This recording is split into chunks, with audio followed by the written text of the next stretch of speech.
Hello my dear friends and my dear family. एक बिहारी सब पे भारी परिवार में यूपीएससी सिविल सर्विस एग्जामिनेशन के ऑनेस्ट एंड सक्सेसफुल प्रिपरेशन के लिए जो हमने मैराथन क्लास शुरू की है, उनके स्किल डेवलपमेंट पार्ट में मैं आपका वेलकम करता हूं। आज हम लोग आंसर राइटिंग पर बातें करने वाले हैं। पिछले क्लास में आपको याद होगा कि मैंने कीवर्ड्स की चर्चा की थी कि यूपीएससी मेंस में आंसर राइटिंग तक का जहाँ तक सवाल है, उसकी जो पूरी स्ट्रक्चर मैंने आपको दी थी कि जिस स्ट्रक्चर के बेस पर आप अपने आंसर राइटिंग की ट्रेनिंग करेंगे, उसकी शुरुआत ही आपको कीवर्ड्स को समझने से करनी पड़ेगी कि कीवर्ड्स के मायने क्या होते हैं, क्या मतलब है उनका, इस तरीके से जैसे आपको उन पर आंसर करना है, उनके आंसर को आप स्ट्रक्चर करेंगे, उस तरह से समझना। तो आइए आज हम लोग बातें करें कि वो कौन से कीवर्ड्स हैं जिनको आधार बनाकर, जिनके बेस पर यूपीएससी क्वेश्चंस पूछता है। मैंने इन कीवर्ड्स को 4 पार्ट में डिवाइड किया है। ये जो पार्टीशन मैंने की है, पार्ट्स में क्लासिफिकेशन, ये उस बेस पर की है जिस बेस पर आपको एग्ज़ाम में आंसर राइटिंग करना है। वर्ड्स बहुत सारे हैं, सबकी मीनिंग अलग अलग है, लेकिन आंसर राइटिंग का जो फॉर्मेशन होता है, आंसर राइटिंग की जो स्ट्रक्चर है, उसकी अपनी एक क्लासिफिकेशन है कि किस क्लासिफिकेशन में कौन सा फिट होता है। जिस तरह से हमें आंसर राइटिंग में कंटेंट डालने होते हैं, उस हिसाब से। तो देखिए, हमें कीवर्ड्स के साथ करना ये है कि मतलब तो हमें सबका समझना है कि मतलब किसका क्या है, लेकिन उन पर आंसर राइटिंग कैसे होगी, उन्हें एक अलग कॉन्टेक्स्ट में देखना है। आंसर राइटिंग की जहाँ तक बात है, देखिए उनकी एक वर्ड लिमिट होती है। उस वर्ड लिमिट में आप कितना इन्फॉर्मेशन पुट करेंगे और किस हिसाब से पुट करेंगे, ध्यान वो रखना होता है। तो मतलब समझना कीवर्ड्स का और उन्हें आंसर राइटिंग के स्ट्रक्चर में ढालना, दोनों में थोड़ा सा फ़र्क है। तो मतलब हम सबका समझेंगे। मतलब इसलिए समझेंगे क्योंकि जब ये वर्ड्स हमारे सामने आए तो हमें पता होना चाहिए कि इन पर आंसर किस तरीके से करना है, और इनकी क्लासिफिकेशन इसलिए आंसर राइटिंग के अकॉर्डिंग, ताकि ये समझ पाएँ कि कितना लिखना है और किस हिसाब से लिखना है। बस ये दोनों क्लासिफिकेशन होगी। तो आंसर राइटिंग के बेस पर बात करें तो मैंने 4 क्लासिफिकेशन किए हैं। वो 4 कौन से हैं? एक है सरफेस लेवल, जिसमें आपको सिर्फ इंफॉर्मेशन बेस्ड बातें लिखनी होती है। कुछ ऐसे कीवर्ड्स होंगे जिनमें कि आप डायरेक्ट उसमें आंसर पर आ सकते हो, डायरेक्ट पॉइंट्स डाल सकते हो कि ये इस तरीके के कुछ कीवर्ड्स हैं। दूसरा, लिटिल डीप, मतलब कि एक हुई सरफेस लेवल पे कि डायरेक्ट आप उसका ये पॉइंट लिख सकते हो जो ऊपर ऊपर आपको दिखाई देगा। एक होता है उससे थोड़ा गहरा उतरना कि अब जो आपने पॉइंट दिया, उस पॉइंट के ऊपर भी कुछ आपको बताना पड़ेगा कि अगर आपने ये पॉइंट दिया है तो क्यों दिया है, उसके उस पॉइंट के सपोर्ट में कुछ पॉइंट देना पड़ेगा। यहाँ है आप डायरेक्ट पॉइंट डाल सकते हैं, लेकिन इसमें जो है आपको पॉइंट के सपोर्ट में कुछ कहना पड़ेगा। फिर है डीप। अब ये है थोड़ा एक और स्टेज आगे जाता है कि आपने जो कहा पॉइंट, उसके सपोर्ट में कोई पॉइंट कहा और फिर उसके भी सपोर्ट में कोई पॉइंट कह रहे हैं, तो उससे थोड़ा और डीप हो जाता है। और लास्ट है वेरी डीप, कि अब उसको आपको अलग अलग तरीके से सपोर्ट करना पड़ रहा है, बहुत गहराई में उतरना पड़ रहा है। तो उसमें है मल्टीपल पॉइंट्स आपको लिखने होंगे कि आपने कुछ कहा, उस पर कुछ कहिए और इन सब को फिर फैक्ट डाल के सपोर्ट करके दिखाइए, तब जाके होगा वो वेरी डीप में जाना। अगर surface level information based keywords की बातें करें तो कौन कौन से हैं? Elaborate, elucidate, explain, describe, define, illustrate, difference, distinguish, compare, compare and contrast, why, what, who, how, highlight, give reasons, give out, suggest measures, suggest improvements, point out, introduce, do, does। इन शब्दों से संबंधित अगर आपको कीवर्ड्स अपने questions में मिलते हैं mains के आंसर राइटिंग में, तो समझिए कि आप डायरेक्ट पॉइंट लिखकर इनके आंसर्स लिख सकते हैं, आपको गहराई में उतरने की ज़रूरत नहीं।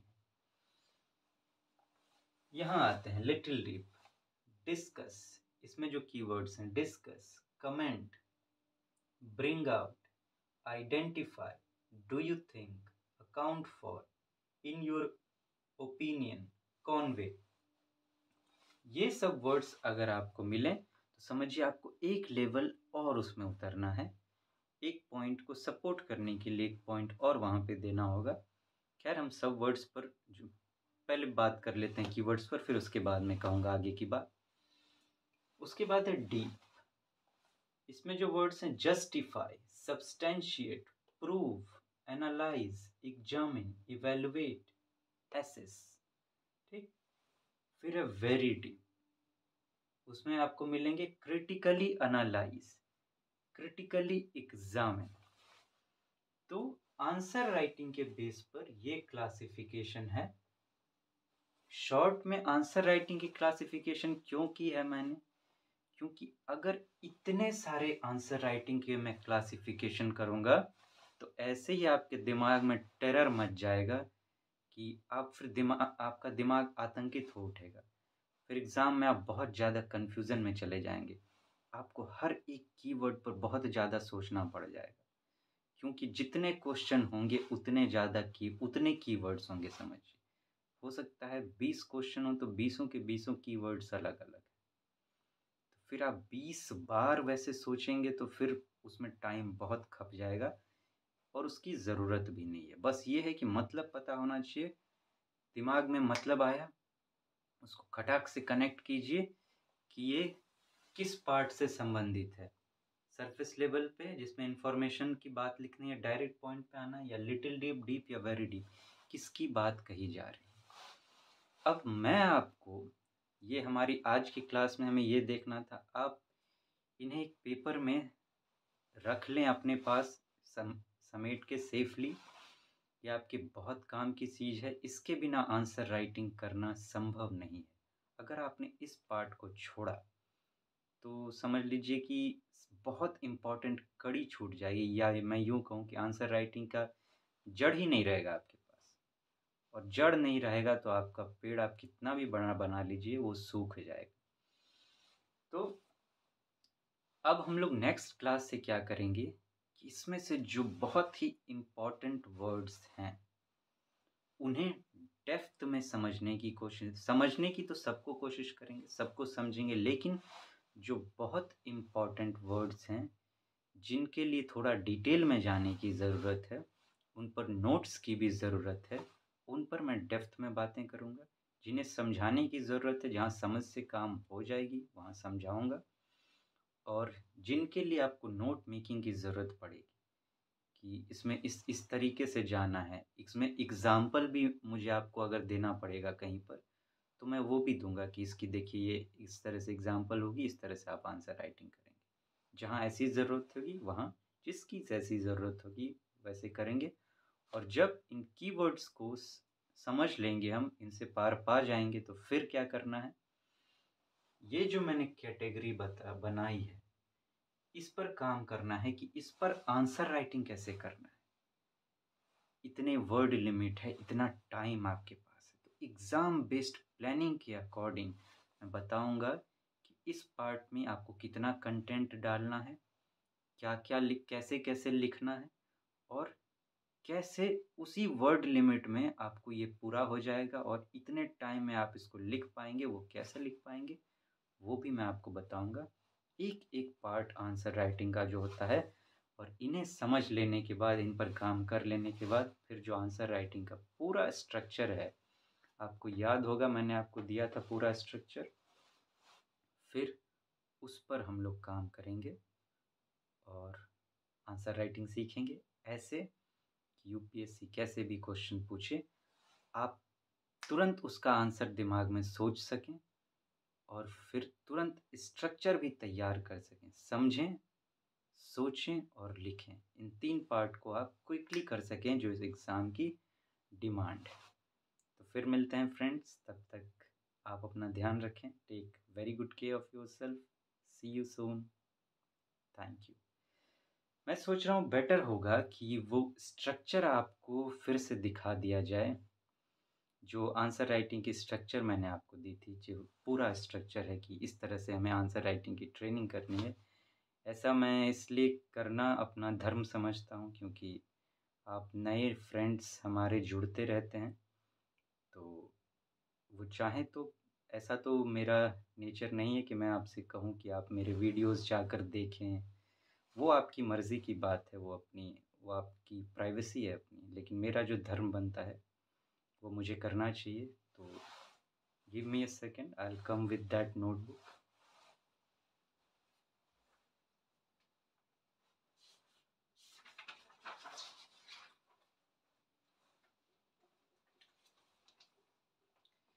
ये आंसर राइटिंग की स्ट्रैटेजी है, जिस पर आपको आंसर राइटिंग करनी है, जो मैंने आपको बताई थी। देखिए आप।